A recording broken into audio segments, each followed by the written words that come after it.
My friend had rented a huge vacation house for an end-of-semester party. By the busiest point of the night, there were around 30 or 40 people spread throughout the house.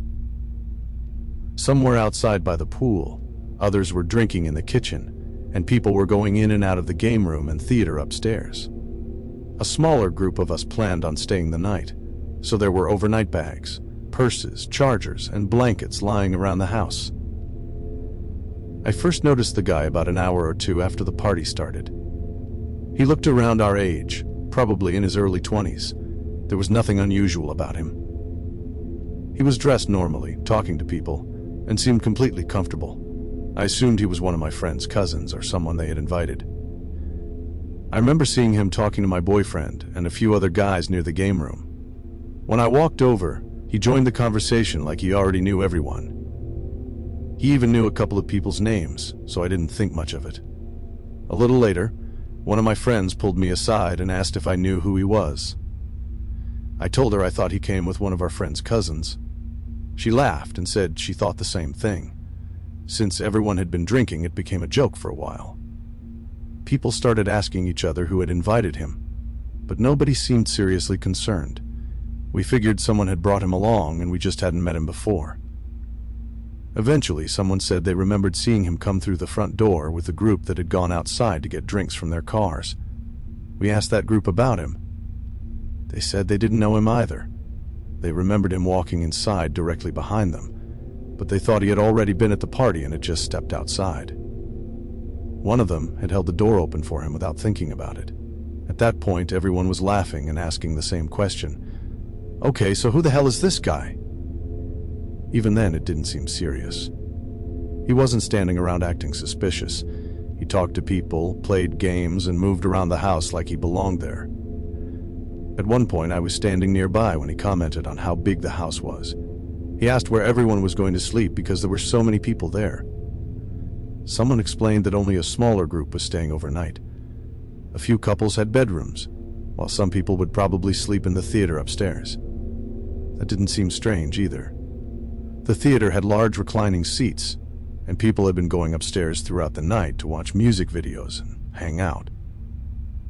Later, one of my friends got extremely drunk. Another friend helped her upstairs and put her in one of the bedrooms so she could sleep. The room was also being used by a few people who were staying overnight, so there were bags and other belongings inside. My friend left the bedroom door open because people would still be coming and going, and she wanted to be able to check on her. A little while later, she went upstairs to check on her again. When she reached the bedroom, the door was almost completely closed. She knew she had left it open, but at first she assumed someone downstairs had closed it because of the noise. She pushed the door open. The guy was inside.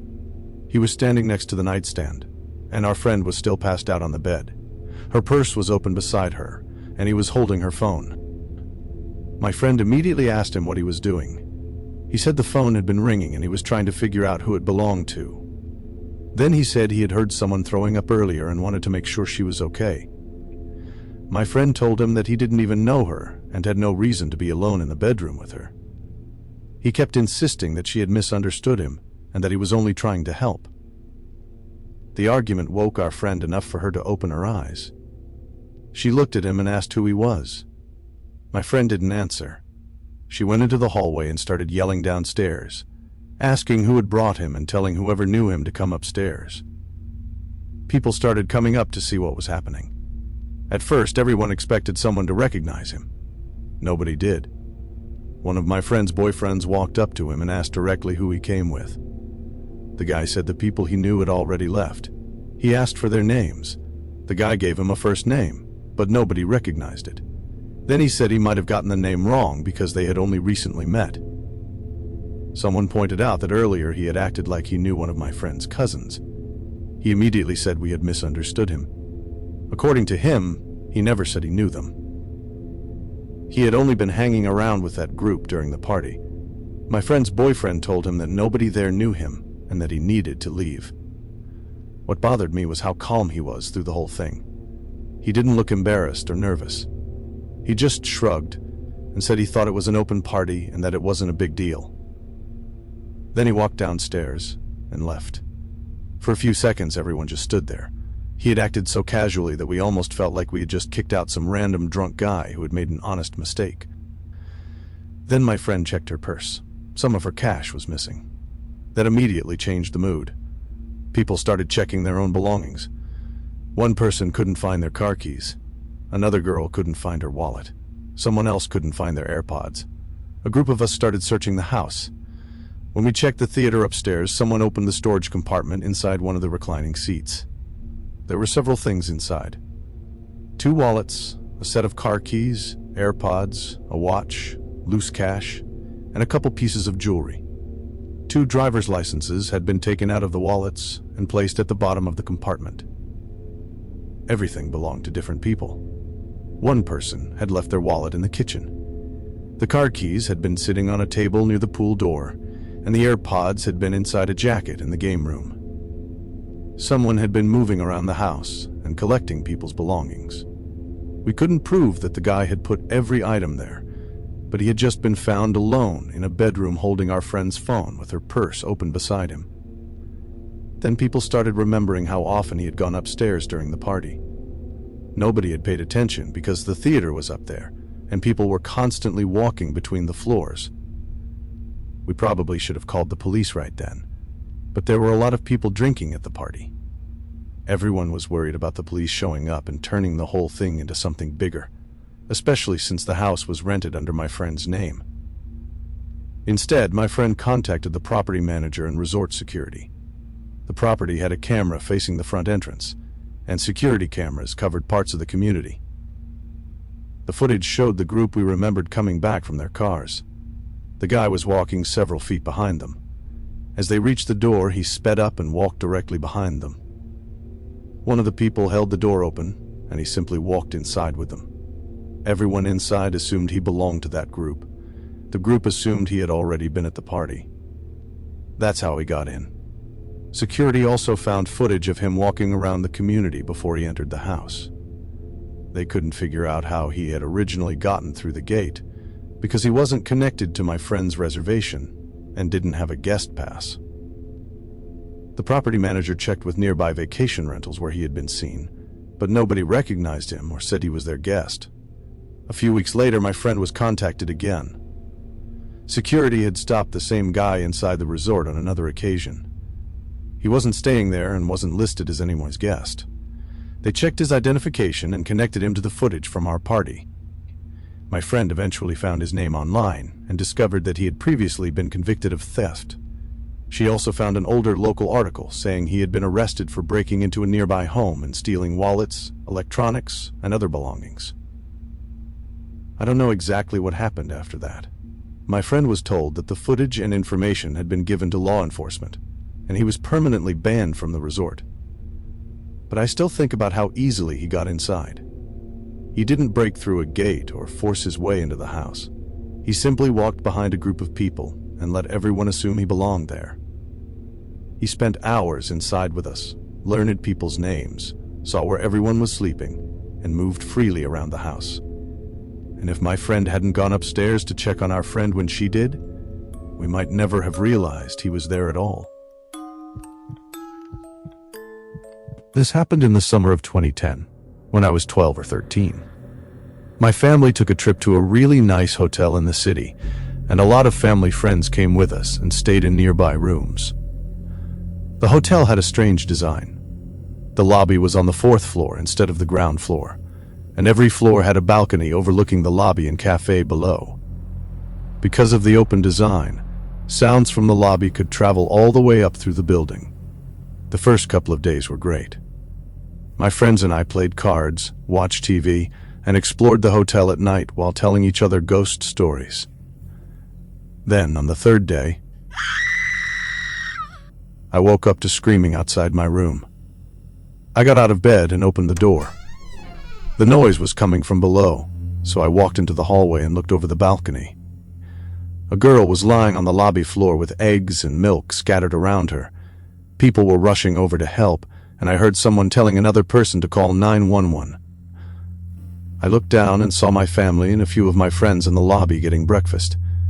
They were all watching what was happening, so I decided to go downstairs and find out what had happened. The elevator was on the other side of my floor, but there was a stairwell right beside my room. We were staying around the 7th or 8th floor, so I figured I'd take the stairs down to the 4th floor. I went down several flights, looking for the number 4 on the wall or a door leading to the lobby. I passed the 5th floor and expected the next door to be the 4th. There wasn't one. I went down another flight, then another, but there were still no doors for the 4th, 3rd, or 2nd floors. I should have turned around, but I was already downstairs and didn't want to climb all the way back up. I figured there had to be another way into the lobby, so I kept going. The stairwell became darker and colder as I went down. There were some side hallways leading into completely dark areas filled with pipes and wiring, but I ignored them. Eventually, I reached the bottom floor. It was a dim room with concrete floors and unfinished walls. There was a set of double doors in front of me, and I assumed they led somewhere near the lobby. I opened them and found myself in a huge storage area. The room was almost completely dark. There were stacks of chairs covered in plastic, tables along the walls, and boxes piled up in the distance. It looked like a part of the hotel that wasn't used very often. I noticed an elevator at the back of the room and walked over to it. I pressed the button, but nothing happened. There was a card reader beside the controls, so I figured the elevator was probably for employees. I turned around and headed back toward the stairwell. When I reached the doors, I pulled the handle. It was locked. I tried again, but it wouldn't open. That's when I started to panic. I was stuck in a dark basement with no phone and no way to tell my family where I was. Everyone probably thought I was still upstairs in my room. I started searching the warehouse for another way out. I found another set of doors, but those were locked too. I started crying because I was scared nobody was going to find me. I don't know how long I had been down there when I suddenly heard one of the doors open. It wasn't the stairwell door. A slim, middle-aged man wearing a lab coat walked into the basement. At first, I was relieved to see another adult. I walked toward him with tears in my eyes, and he looked surprised when he saw me. He started yelling, asking what I was doing down there. I explained that I had gotten lost trying to get to the lobby and had been locked in the basement. I also asked if he had a key. He didn't answer that. Instead, he told me that he knew a way out and that I should follow him. He started walking toward the stairwell, so I followed. When we got close to the doors, I reached for the handle, but he kept walking past them. I stopped and asked if that wasn't the way out. He turned around. Even in the dim light, I could see that he looked nervous. There was sweat on his forehead and behind his glasses. He told me that it wasn't the right way and motioned for me to follow him. I went after him, but I was starting to feel uncomfortable. We passed the stairwell and headed toward a darker part of the basement, away from the elevator. He kept looking around as we walked, almost like he wasn't sure where he was going.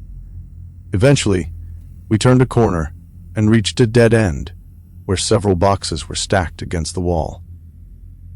I knew there were no doors there because I had already searched that area. I stopped and asked him where we were going. He told me to just keep following him. That's when I realized something was seriously wrong. He didn't seem to know where he was going, and he didn't seem to know the basement at all. I started screaming.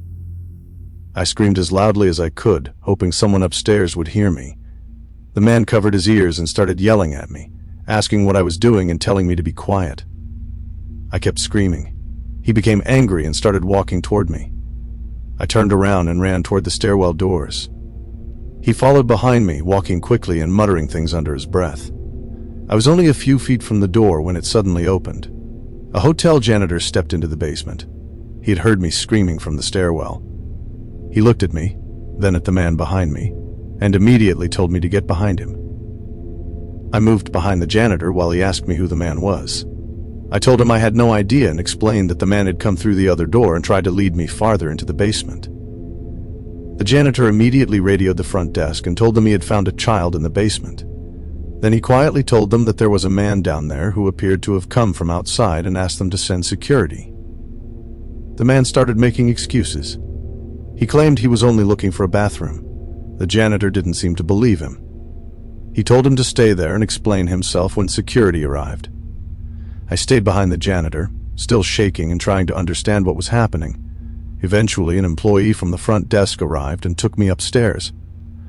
When I reached the lobby, I saw my family. They hadn't even realized I was missing. As soon as my parents saw me crying and shaking, they rushed over.